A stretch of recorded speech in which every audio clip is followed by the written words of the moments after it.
Hello and welcome to Senior Speak New Hampshire, sponsored by AARP on your Concord TV. I am Karen Ulmer-Dorsch, the producer host of this program, and I thank you all for being with us today. All of you have met Melissa Grenier, who is the Regional Manager of Alzheimer's Association, and she is back with us today to give us some really good tips about how to make our holidays more pleasant for individuals that we may invite into our home, our family or friends who are having problems with memory. So Melissa, thank you again for being with us, and it's all yours, gal. All right, thank you. So nice to have, I appreciate you having me back, and so nice to be here with you and your viewers. So very excited to share some information about the presentation that we have. And again, it is all about the holidays and learning how to navigate those for caregivers. And so we'll go ahead and get started. So we'll get to the first slide with content. And again, this is really for caregivers and family members, anybody who's going to be interfacing with those with memory impairment this holiday season. So the holiday season is a really joyful time, but for some caregivers of older adults or people with memory impairment, this time of year can be really stressful. And so we're going to go over some tips and some strategies to hopefully make that a more seamless experience and have all those great memories and those warm, fuzzy feelings that we all enjoy having around this time of year. So next slide. And if you have any questions, Karen, just I'll let you know. You chime in. Yep. So we want to address the fact that emotions are common this time of year. What I actually say to people that I work with on behalf of the association is that whatever a person is feeling is completely normal. Because if you're a caregiver or a person living with memory impairment, things are going to be different. Right. So that might be frustrating, that might be sad, people might get angry. But resentment toward other family members about the care demands can be common. So if I'm a caregiver and I'm the one it feels like I'm the one doing all the work, there could be some resentment there. Yeah. There could be some guilt about not being able to have the same types of traditions and routines as I once did with my loved one. There could be anxiety about how to manage the behaviors that my loved one might have now, or just are other people going to notice the deficits that are appearing or have appeared since last holiday season, that sort of thing. And then the holidays, of course, are great, but they can add stress on top of being a stressed out caregiver a lot of times. So again, what I say is that whatever you might be experiencing, if you're a viewer right now, is completely normal, and hopefully you'll take away a few pieces of information. Right. And the Alzheimer's Association is here regardless. So we'll go to the next slide. So this is just a quick review of some things that we're going to touch on today. So we're going to talk about planning for the holidays, of course. We're going to talk about communication tips and changes that occur with someone who has memory loss, strategies for addressing holiday concerns, and a couple of resources at the end. Good. And boy, doesn't that picture of that yummy Thanksgiving meal look good. Okay, so planning for the holidays. So it is really helpful to have a discussion with close family members and friends about what the holidays are going to look like so that you can set realistic expectations. Because a lot of people that are perhaps coming to your home or that you're going to see at a holiday gathering may not have seen your loved one in a year. Yeah. And so things could look very, very different. And the other thing, too, that we have as a sort of a notation in this presentation is that there are some different considerations post-COVID, well, during COVID and post-COVID, that you might want to take into consideration in terms of precautions. And if it's appropriate, talk to your loved one about their concerns and their wishes for the holiday, too. So if your loved one, if a person's loved one, is in the early stage of the disease and they know that they have an impairment, they can still contribute to the conversation, even a little bit later into the disease process. So invite them to participate in what traditions continue to occur, how they might want those things to look. Maybe, and we'll talk about this, but maybe it's not quite as big of a gathering. Maybe it's a little bit smaller. Instead of 30 people, maybe it's 12 people. It's less distraction, more intimate setting. That's a little bit less overwhelming for that person. So, sort of customizing the holidays based on where that person is at, right? At this time of year, and then familiarizing others with whom you'll interact over the holidays about what the traditions are going to look like. Maybe if you're giving them a call to say, hey, just wanted to double check and make sure you're bringing the pie. And by the way, we're not going to be doing the white elephant activity because it just takes too long and it's at the end of the evening. And I think Dave is going to be really tired by then. It could be something as simple as that. Because otherwise they're going to show up and they're going to have unrealistic expectations and they're going to think things are going exactly how they've always gone, and that might not necessarily be the case. So when we're talking about making some adjustments to celebrations, you might want to adjust, like I said, the number of guests. So you might want to, pare that down a little bit. You might want to have things at a slightly different time of day too. Maybe holiday gatherings were happening, say 4 or 5 o'clock in the evening, like a mealtime. Well, maybe that tends to be a time of day that's really the person with memory impairment is already exhausted. Or maybe they're having what we call sundowning behavior, which is when dusk starts to occur. Behaviors, agitation, anxiety, disorientation can kick up a notch. So maybe that's not the best time of day if that's not a good time of day for that person. So maybe instead of 4 o'clock, maybe you do it at 1 o'clock. Or maybe you do a brunch or a lunch. So again, it all depends on the person that you're caring for that has memory impairment and how they kind of go about their day. If mornings or middle of the day are better, go with that. Because if you push the envelope, it may cause problems during your holiday activity, and we want to try to help you avoid that. So, and the length of the celebration, you might want to limit that as well.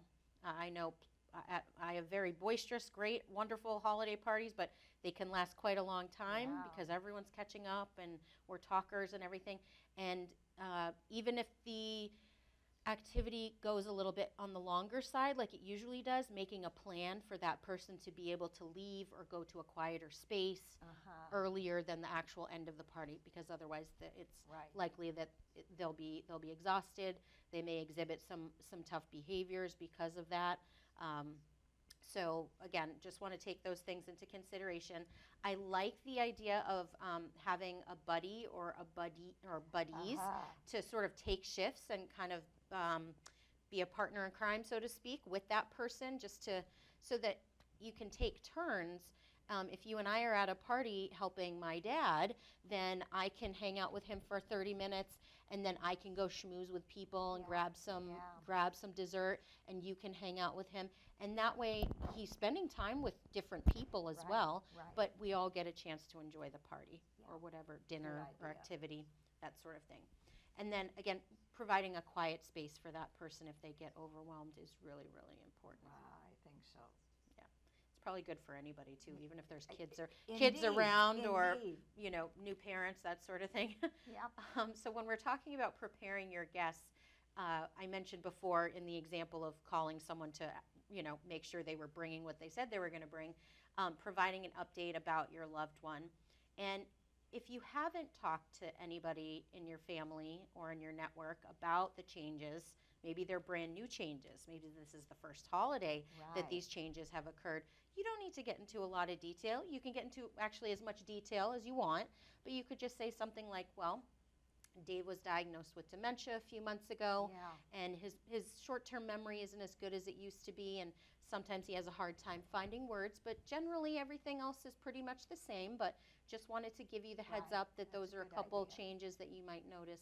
And if you're sending holiday cards, I've known plenty of people that have sent a little note or a little letter just actually outlining, mentioning sort of in writing what I just said verbally, just as a heads up, and then everybody's aware and they have a realistic expectation, because when people have realistic expectations, that sets the stage for a positive interaction, the person with memory impairment doesn't have to feel pressured to be someone that they're not, and to be able to do things that they were able to do last year or the year before. Exactly. You know, and we know what to expect of them too. Right. And we won't be disappointed if they don't meet those expectations, right? Let guests know how they can be helpful. So if you're calling or you're writing to someone, you can say, you might just want to be aware that you'll need to give Dave a little bit more time to respond if you're having a conversation with him. So giving them the information, but then giving them a couple of ways that will be helpful for them to interact with that person is helpful. Yeah. So giving them the information, giving them a little bit of a plan or a couple tips, then they'll feel prepared, right? And then they're going to feel confident going into that, because I think it can be scary if someone hasn't, if I hadn't seen a loved one in a year and all of a sudden I know that something's going to be different, that can be a little, you know, off-putting. So again, these things are just here. You can take what you think is you know, take the tips that one might think are helpful for their family. If your loved one has cognitive impairments, if you're wearing masks, so in terms of post-COVID or other precautions, unfortunately there's a lot of respiratory stuff going around right now. Choose masks with care. I think what they're referring to here is, you know, wearing a mask that might be more comfortable for the person with memory impairment, or there are some that are clear so that you can see the person's mouth moving and you have more of an idea of the expression that they're using. So that's something to take into consideration. I know not everybody is wearing masks or wearing masks consistently again. Offering communication tips. So plan to introduce yourself, be aware of body language, and be patient. And consider providing name tags for people at the party, which honestly I think is great, because I don't know about you, but every holiday season, you know, someone has a new spouse, or someone had a new, you know, a new child, or who knows. And so sometimes, or you haven't seen someone in 5 years. Yep. And so now you're thinking, which cousin is this? Right, exactly. But super helpful for the person with memory impairment, and not expensive and not difficult. So. Right. So preparing the person who actually has memory impairment for the holidays, keep the routines, the daily routines, the regular daily routines, as close to normal as possible. So again, that's why I think, you know, maybe having something in the evening, that person probably typically doesn't have big activities in the evening, right? They probably have their doctor's appointments or other activities and chores and things like that during the day.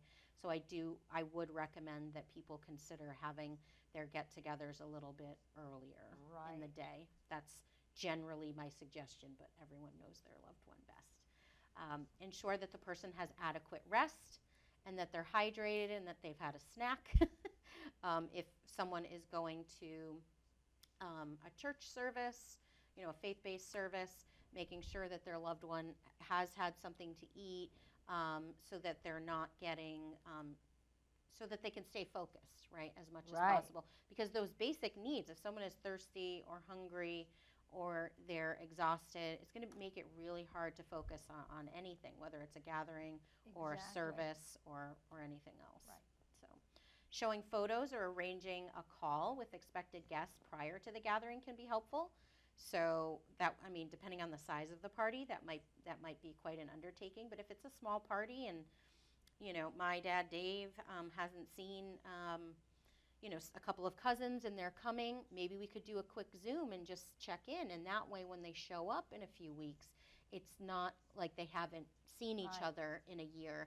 They caught up a little bit last week, and, you know, and so it's going to feel a little bit more familiar and safe for that person with memory impairment.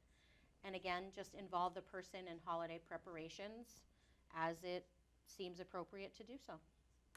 Yeah. So we're going to dive a little bit more into communication. Many of your viewers, I'm sure, are aware that communication is not just the words that we say, it's how we say them. If I was standing, I usually gesture a lot, but it has to do with body language and eye contact and proximity and the tone of our voice. We all know, especially if we're parents, that if we say something, we can say the exact same thing but say it two different ways, and it's going to convey two totally different messages. Yeah. And so it's more than just the words.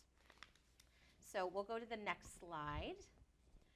So we're going to have, I believe, a slide on each of these, but this is just a quick run through. These are some really quick, basically information about the communication changes that occur throughout the course of Alzheimer's disease. So in the early stage of the disease, which we call early stage or mild Alzheimer's, a person is still quite independent in terms of their overall functioning. They may have a harder time conveying their thoughts and feelings verbally. They may, they're likely to still be able to make decisions and choices for themselves. A lot of times it's safe for them to still be living alone. They may still be working, but with some accommodations and changes so that they can still do so. Still driving usually. But their word finding may not be as great. Certainly their short-term memory, which makes it hard for word finding and things like that, that's changed. And they may misinterpret what other people say as well. But again, people in the early stage are still very independent. I'm sure that most of them, if they were already holiday goers, would still continue for the most part to want to do that. So in the middle stage of the disease, which we call the middle stage or moderate Alzheimer's, a person's vocabulary will diminish usually to a good extent. They're using shorter, simpler sentences. They may rely more heavily on nonverbal forms of communication. So if I am a person with memory impairment and I'm having a hard time following the words that you're saying, I'm going to rely more heavily on the tone of your voice and your eye contact and your facial expressions. So again, when verbal communication fails, the person will rely more and more heavily on that in the middle stage and then later on in the disease process, even more so. And in the middle stage, and really any of these stages, folks with memory impairment continue to need a lot of emotional support. I mean, there's a lot of changes going on. I mean, as a caregiver, we have the awareness of the changes that are going on. The person with the memory impairment, as the disease progresses, will lose the ability to have that insight and awareness about the deficits that they're experiencing. But we see it all, right? And we remember it. And so later on in the disease process, in the late stage or severe Alzheimer's stage, the person may still respond to familiar voices or songs or prayers or things like that, but it's likely that they're not going to be able to have a full-on conversation the way that they may have otherwise in the past. And they're still going to need in the late stage that emotional connection. A lot of times I've noticed, and families have been talking to me a lot about this lately, that their loved one doesn't know their name anymore. And that can be really emotional, and that might happen during the holidays. And what I try to help them focus on is, does that person recognize you? Maybe they know that they love you or that you're a nice person. Maybe they can't remember that your name is Sally and that you're their sister.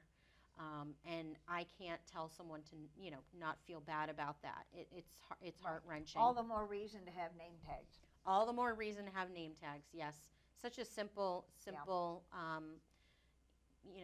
simple accommodation, right? Or adaptation that we can make. And a lot of times, again, in the end stage, people are going to rely really heavily on nonverbal communication, like body language and so forth. And people in the middle and late stage of the disease, really, you can engage with them really well through your senses, through your 5 senses, like smelling, tasting, seeing, hearing, touching. So that might be a reason to have an activity that involves some of those things. Like there's a bag with all kinds of like Christmas items in it, and you stick your hand in it and you got to try to feel around and guess what it is. Maybe you do that instead of another activity that might be a little bit more complicated. So choosing activities during Right. the gathering, Right. a gathering potentially could be helpful. All right, so in the early stage, these are some quick tips in terms of communicating with a person in this stage. Ask how you can help them instead of assuming you know how to help them. Everybody's different. Keep sentences clear and straightforward, kind of short and sweet. Leave enough time for that person to respond. They will need a little bit more time to kind of process what you said, formulate what they want to say, and then actually verbalize it. Right. And we just do it instantaneously, but that person needs a few extra seconds. And trying to be as patient as possible. I know on the slide it says be patient. It's really easy to say that, harder to do. And minimizing distractions is also really important at any stage of the disease, really. There's a lot of loud Christmas music or music on, and a lot people are finishing making dinner, and there's, Charlie Brown Christmas on, and the kids are running around screaming, and I get overwhelmed. So I can't imagine being a person with some form of dementia, right? So in the middle stage, using those short sentences and basic words, so keeping things even shorter and sweeter, speaking slowly and clearly. Avoid criticizing or pointing out when someone maybe says or does something that's unusual, and be prepared to redirect them. Oh, there's a lot going on in the kitchen. Why don't you come over here and sit down next to me? So give them the verbal cue, a nice visual cue so they know exactly what's going on and where they're going.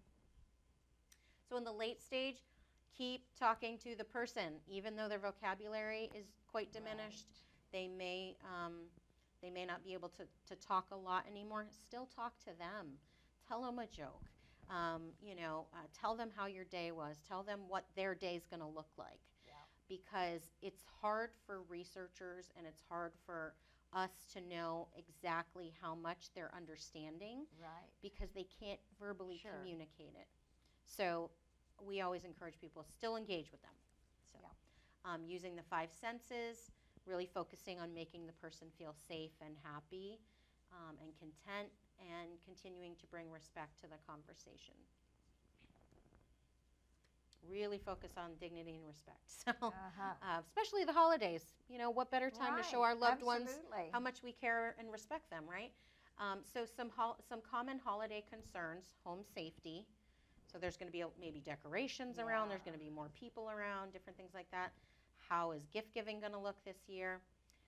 Celebrating the holidays in a care facility. So in an assisted living in a nursing home. That's going to be a big change potentially if that was a transition that someone made. Zoom visits and caregiver stress. So I'm not going to hit on all of these in the essence of time, but I want to pick out a couple for you. We definitely encourage people to keep decorations to a minimum and avoid things that look realistic, like a basket full of wax or plastic fruit. Your loved one may come on by and be quite startled when they figure out that plastic pear or whatever from Michael's that you bought at the craft store isn't real. Or, and I'm kind of joking about it, but if they try to eat something that they shouldn't and they choke on it, or they just ingest something that they shouldn't, that sort of thing. Monitor candles or other flammable materials. These are probably really practical tips for your viewers, but I think it bears reminding because I think we take for granted. We want to respect the fact that these are adults, but we also want to understand where their deficits are so that we can create a safer environment around them. Right. So we'll go to the next slide. So gift giving. It's really helpful to give suggestions for useful gifts for your loved one. Advising family on gifts to avoid, things that are not helpful or that just end up being clutter. Involving the person living with dementia about giving gifts. Still take them shopping. Have them, they can tell you things that you think would be nice. You can write a list, and that's still a great activity to do with someone. The planning or wrapping, all of that. So residential care facilities. Are residents allowed to go outside of the building?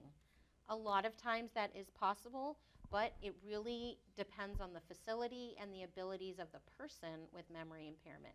If they can walk, if they're not going to resist coming back afterwards, if they can leave for 2, 3, 4 hours, whatever is agreed upon. It's kind of a case-by-case basis in terms of what that activity outside of the building might look like. But if that activity outside the building doesn't seem to be something that's going to work out, then usually there's a conference room or like a family Right. space that they can Right. have a meal or a small gathering right on site. So I think that's really what I would encourage people to do. If you want your loved one to come out of the buildings and you want to take them out, great. But if not, work with the facility because they want to make sure that their residents are happy and that families get to have that quality time. So video visits, what I'll just focus on is that Zoom and virtual platforms are super common these days and can be a great way if in-person visits aren't possible to be able to interact. So I just want to thank you all for being with us and bearing with me. I know we have a lot of good tips for everybody, but our 24/7 helpline at the Alzheimer's Association is always available to your viewers, to anybody, and it's 1-800-272-3900, and we're available at no costs, no referrals or copays, 24 hours a day. Melissa, thank you so much. I have an aunt who is going to be with us Thanksgiving, and this has just been so very helpful. Great, I'm And, glad. yes, lots of really good tips. So viewers, I hope you have a wonderful holiday, and until next time, be good, do good, be one.